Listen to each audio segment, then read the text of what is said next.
बच्चे को ये बताते रहेंगे कि बेटा ये बच्चे अक्सर गलतियां करते हैं, आपने इस चीज पे ध्यान देना है। एक बड़े टर्मिनल का मतलब क्या है? Positive sign. छोटे टर्मिनल का मतलब क्या है? Negative sign. जब भी आप बैटरी बनाएंगे तब हमेशा बड़े वाले जो मतलब पॉजिटिव टर्मिनल और जो नेगेटिव टर्मिनल है उनका नंबर हमेशा इक्वल होना चाहिए।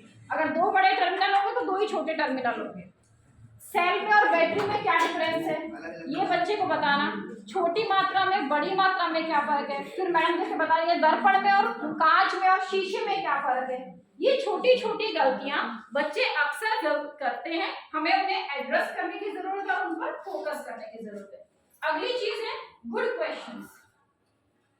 जब भी हम बच्चों का क्लास टेस्ट लेते हैं, अब बाकी पेपर तो आगे से आने लग गए हैं, तो हमें क्या करना है, क्वेश्चन डिजाइन करते वक्त इस चीज पर हमें ध्यान देना है कि हम किस तरह के क्वेश्चंस बना रहे हैं। क्वेश्चन बनाते टाइम जो पहली चीज है कि हमारा जो कंटेंट है उसमें ऑलमोस्ट कंटेंट कवर हो।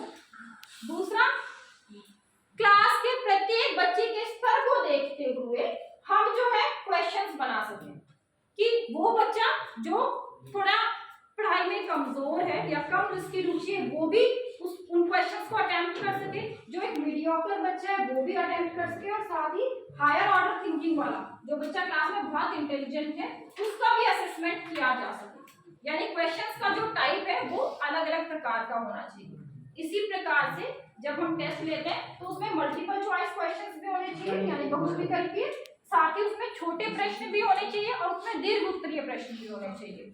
और जो सबसे महत्वपूर्ण बात आती है कि जब भी हम क्वेश्चन पेपर बनाएं हमें इन तीन चीजों का ध्यान रखना है कि बच्चे की नॉलेज है वो भी हम चेक कर पाए, यानी बच्चे ने जो पढ़कर जो ज्ञान लिया है उसमें से जितना उसने पढ़ा है वो कितना लिख पाता है। दूसरा, उसकी अंडरस्टैंडिंग को हम चेक कर पाए, यानी जिस उसने समझा कितना है, उसकी कॉन्सेप्ट बिल्डिंग कितनी हुई है, उस चीज को भी हम टेस्ट कर पाए। साथ ही एप्लीकेशन कि जो उसने ज्ञान अर्जित